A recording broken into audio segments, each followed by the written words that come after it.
ನಮಸ್ತೆ ಆತ್ಮೇರೆ, ನಿಮ್ಮೆಲ್ಲರ ಹಿತೈಷಿ ಆಧ್ಯಾತ್ಮಿಕ ಚಿಂತಕ, ಶಿಕ್ಷಕ, ಚಿತ್ತಚೇತನ ಜೀವನ ದರ್ಶನ ಕಾರ್ಯಕ್ರಮಕ್ಕೆ ತಮ್ಮೆಲ್ಲರಿಗೂ ಪ್ರೀತಿಯ ಸ್ವಾಗತ, ಸುಸ್ವಾಗತ. ಇಂದಿನ ವಿಷಯ ಮನೋಚಿಂತನೆಗಳು, ನಕಾರಾತ್ಮಕವಾದ ಮನೋಚಿಂತನೆಗಳು.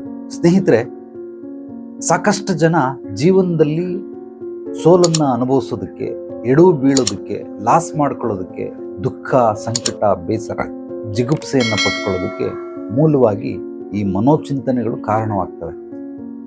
ಆ ಮನೋಚಿಂತನೆಯನ್ನ ನೈಜವಾಗಿರುವಂತಹ ಮನೋಚಿಂತನೆಗಳು ಬೇರೆ, ಸಕಾರಾತ್ಮಕವಾಗಿರುವಂತಹ ಮನೋಚಿಂತನೆಗಳು ಬೇರೆ. ನಿಮಗೆ ನೀವೇ ಸೃಷ್ಟಿಸ್ಕೊಳ್ಳುವಂಥದ್ದು, ಕಲ್ಪಿಸ್ಕೊಳ್ಳುವಂಥದ್ದು, ಅದು ನೈಜವಾಗಿ ಹಂಗಿಲ್ಲ. ಆದ್ರೆ ನೀವು ಅದನ್ನ ಆ ರೀತಿ ತಿಳ್ಕೊಂಡಿರ್ತೀರ. ಈ ರೀತಿ ತಿಳ್ಕೊಂಡಾಗ ಇನ್ನೊಬ್ಬರ ಮೇಲೆ ನಮಗೆ ಒಳ್ಳೆ ಅಭಿಪ್ರಾಯ ಮೂಡೋದಿಲ್ಲ. ಅವರು ಒಳ್ಳೆಯವರಾಗಿರಬಹುದು, ಒಳ್ಳೆಯವರಾಗಿರದೇನೆ ಇರಬಹುದು. ಆದರೆ ನಿಮ್ಮ ದೃಷ್ಟಿಕೋನದಲ್ಲಿ ಅವ್ರನ್ನ ಹೇಗೆ ನೀವು ಚಿಂತನೆ ಮಾಡ್ತಾ ಇದ್ದೀರಾ ನಿಮ್ಮ ತಲೆಯಲ್ಲಿ, ಆ ರೀತಿ ರಿಯಾಕ್ಷನ್ ಆಗುತ್ತೆ. ಇದಕ್ಕೊಂದು ಉದಾಹರಣೆ ಮೂಲಕ ನಿಮಗೆ ಹೇಳ್ತೀನಿ. ಸೊ ಇಲ್ಲಿಂದ ಸುಮಾರು ಒಂದು 2-3 ಕಿಲೋಮೀಟರ್ ದೂರದಲ್ಲಿ ಒಬ್ಬ ಗಾಡಿ ಬೇಕಾಗುತ್ತೆ ಅವನಿಗೆ. ಅವನ ಗಾಡಿ ಕೆಟ್ಟೋಗ್ಬಿಟ್ಟಿರ್ತದೆ. ಸ್ನೇಹಿತನ ಗಾಡಿಯನ್ನ ಈಸ್ಕೊಂಡು ಬರೋಣ ಅಂತ ಹೇಳ್ಬಿಟ್ಟು ಸ್ನೇಹಿತನ ಮನೆಗೆ ಹೋಗ್ತಾನೆ. ಆ ಸ್ನೇಹಿತನ ಮನೆ 3 ಕಿಲೋಮೀಟರ್ ದೂರ ಇರೋದ್ರಿಂದ ಅವನೇನ್ ಮಾಡ್ತಾನೆ, ನನ್ನ ಗಾಡಿ ಕೆಟ್ಟೋಗಿದೆ, ಸೊ ಈಗ ನಾನು ದಾರಿಯಲ್ಲಿ ನಡ್ಕೊಂಡು ಹೋಗ್ಬೇಕಾದ್ರೆ ಆಲೋಚನೆಗಳು ನೋಡಿ ಯಾವ್ಯಾವ ರೀತಿ ಬರ್ತವೆ ಅಂತ, ನಕಾರಾತ್ಮಕ ಚಿಂತನೆಗಳು.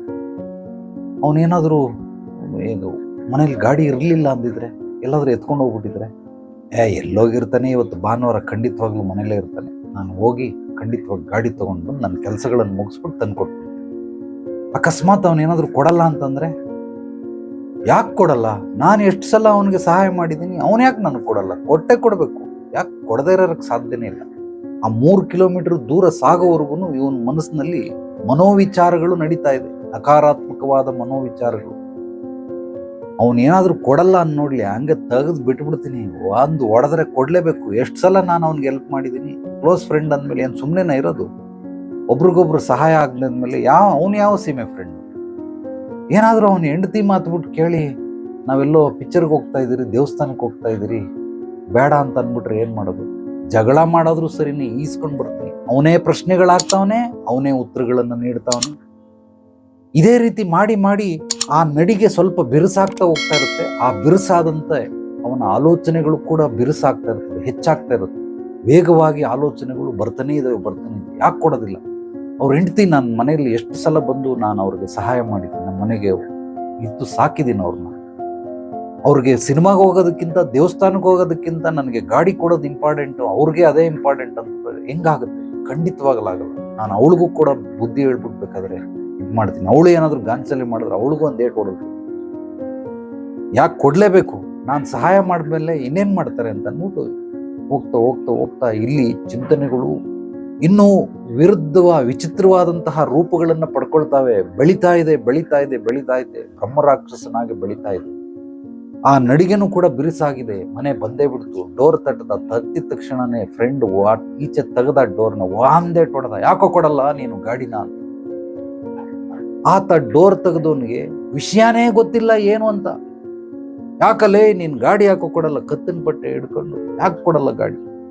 ಈ ಬಾರ ಒಳಗಡೆ ಯಾಕೋ ಹೊಡೆದೆ? ಕತ್ತಿನ ಪಟ್ಟೆ ಯಾಕೋ ಹಿಡಿದಿದ್ಯಾ? ಏನೋ ಬೇಕು ನಿನಗೆ? ಗಾಡಿ ಯಾಕೆ ಕೊಡಲ್ಲ ನೀನು? ಅದನ್ನ ಹೇಳು ಫಸ್ಟು. ನಿನ್ನ ಹೆಂಡತಿ ಮಾತು ಕೇಳ್ಕೊಂಡು ನನಗೆ ಗಾಡಿ ಕೊಡದಿರ ಇರ್ತೀಯ. ಯಾರ ಹೆಂಡತಿ ಮಾತು ಕೇಳಿದ್ರೆಯಾ? ಫಸ್ಟ್ ಹೇಳೋ, ಕತ್ತಿನ ಪಟ್ಟೆ ಬಿಡೋ. ಯಾವ ಗಾಡಿ ಬೇಕೋ ತಗೊಂಡೋಗ ಗಾಡಿ. ಆ ಗಾಡಿ ಕೊಡೋದು ನೀನೇ ಮಡ್ಕೊಳ್ಳೋ, ಗಾಡಿನೇ ಮಡ್ಕೊಂಬಿಡ. ಹಂಗಿರ್ಬೇಕು. ನಾನು ಹೇಳ್ದಂಗೆ ಕೇಳ್ಬೇಕು ನೀವು. ನನಗೆ ನೀವು ಗಾಡಿ ಕೊಡಲ್ಲ ಅಂದ್ರೆ ವಿಷಯ ಏನ್ ಹೇಳೋ? ಗಾಡಿ ಕೊಡಲ್ಲ ಅಂತಲ್ಲಪ್ಪ, ಗಾಡಿನೇ ತಗೊಂಡೋಗಯ್ಯ, ನಿನಗೆ ಕೊಟ್ಬಿಡ್ತೀನಿ. ವಿಷಯ ಏನ್ ಹೇಳು? ವಿಷಯ ಏನೂ ಇಲ್ಲ. ಇವನು ಚಿಂತನೆಗಳಲ್ಲಿ ಯಾವ ರೀತಿ ಅವನು ಹೋಗಿ ಹೊಡಿಬೇಕು ಅಂತ ಅನ್ಕೊಂಡಿರ್ತಾನೋ. ಪಾಪ ಅವನಿಗೆ ಸ್ನೇಹಿತನಿಗೆ ವಿಷಯನೇ ಗೊತ್ತಿಲ್ಲ. ಅವ್ರ ಹೆಂಡ್ತಿನ ಕರೆದ್ಬಿಟ್ಟು ಹೇಳ್ತಾವಳು, ನೀನು ಗಂಡನಿಗೆ ಚಾಡಿ ಹೇಳ್ಕೊಡ್ತೀಯ? ನಾನು ದೇವಸ್ಥಾನಕ್ಕೆ ಹೋಗ್ಬೇಕು, ಪಿಕ್ಚರ್ಗೆ ಹೋಗ್ಬೇಕು, ಗಾಡಿ ಕೊಡ್ಬೇಡಿ ಅಂತ. ಅದು ಹೆಂಗೆ ಹೇಳ್ಕೊಟ್ಬಿಡ್ತೀಯ ನೀನು? ಹೆಂಡತಿ ಹತ್ರ ಹೋಗಿ ಜಗಳ ಮಾಡ್ತಾನೆ. ಇದೆಲ್ಲ ಯಾವ ರೀತಿ ಅಂತಂದ್ರೆ, ಇದೊಂದು ಘಟನೆ, ನೈಜ ಘಟನೆಯನ್ನ ನಾನು ಕತೆ ಮೂಲಕ ಹೇಳಿದ್ದೀನಿ, ಉದಾಹರಣೆಯನ್ನ ಕೊಟ್ಟು ಹೇಳಿದ್ದೀನಿ. ನಿಜವಾಗ್ಲೂ ನಾವು ಇನ್ನೊಬ್ಬರ ಬಗ್ಗೆ ಯಾವ ರೀತಿ ಚಿಂತನೆಗಳನ್ನ ಮಾಡ್ತಾ ಇರ್ತೀರಿ, ಅದೆಲ್ಲವೂ ಕೂಡ ಅಲ್ಲಿ ನಿಜ ಆಗ್ತಾ ಇರ್ತದೆ. ನಿಜ ಅಲ್ಲಾಗ್ಲಿಲ್ಲ ಅಂದ್ರೆ ನೀವೇ ನಿಜ ಮಾಡ್ಬಿಡ್ತೀರಾ. ದಯಮಾಡಿ ಇನ್ನೊಬ್ಬರ ಬಗ್ಗೆ ಸಕಾರಾತ್ಮಕವಾಗಿ ನಾವು ಚಿಂತನೆ ಮಾಡಬೇಕೆ ಹೊರತು ಈ ರೀತಿ ನಕಾರಾತ್ಮಕವಾಗಿ ಮಾಡೋದ್ರಿಂದ ಪಾಪ ಅವನೇನೋ ಸ್ನೇಹಿತ, ಇವನ ಬಗ್ಗೆ ಗೊತ್ತಿರೋದ್ರಿಂದ ಇವನು ಸ್ವಲ್ಪ ಕೋಪಿಷ್ಟ, ಇವನ ಆಲೋಚನೆಗಳು ನಕಾರಾತ್ಮಕ ಇರ್ತವೆ, ಅವನು ಅಡ್ಜಸ್ಟ್ ಮಾಡ್ಕೊಂಡ. ಬಟ್ ಎಲ್ಲ ಸ್ನೇಹಿತರು ಹಿಂಗಿರಲ್ಲ.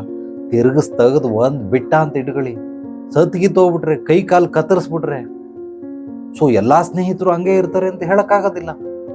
ಸೊ ನೀನು ನಿನ್ನ ತಲೆಯಲ್ಲಿ ಕೆಟ್ಟ ಕೆಟ್ಟ ಆಲೋಚನೆಗಳನ್ನ ಮಾಡ್ಕೊಂಡು ಹೋಗಿ ಅವನಿಗೆ ವಿಷಯನೇ ತಿಳಿಸ್ತೀರ, ಬಾಗಿಲು ತೆಗೆದಿದ ತಕ್ಷಣ ಯಾರಾದ್ರೂ ಹೊಡೆದ್ರೆ ಏನ್ ಅನ್ಕೊಳ್ಬೇಕು?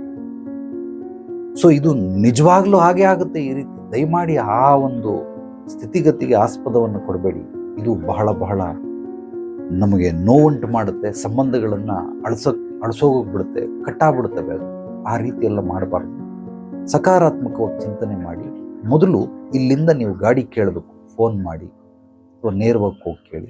ಅಲ್ಲಿವರೆಗೂ ಅವ್ನು ಕೊಡ್ತಾನ ಇಲ್ವಾ, ಕೊಡ್ತಾನ ಇಲ್ವಾ, ಕೊಡ್ತಾನ ಇಲ್ವಾ, ಕೊಡ್ತಾನ ಇಲ್ವಾ, ಕೊಟ್ರೆ ಹೆಂಗ್ ಕೊಡ್ತಾನೆ, ಕೊಡ್ಲಿಲ್ಲ ಅಂದ್ರೆ ಏನ್ ಮಾಡ್ತಾನೆ, ಕೊಟ್ರೆ ಹೆಂಗ್ ಕೊಡ್ತಾನೆ, ಕೊಡ್ಲಿಲ್ಲ ಅಂದ್ರೆ ಹಿಂಗ್ ಮಾಡಿ ಮಾಡಿ ಮಾಡಿ ಮಾಡಿ ನಿಮ್ಮ ಮೇಲೆ ನೀವೇ ಶತ್ರುತ್ವವನ್ನು ಬೆಳೆಸ್ಕೊಳ್ತೀರಾ.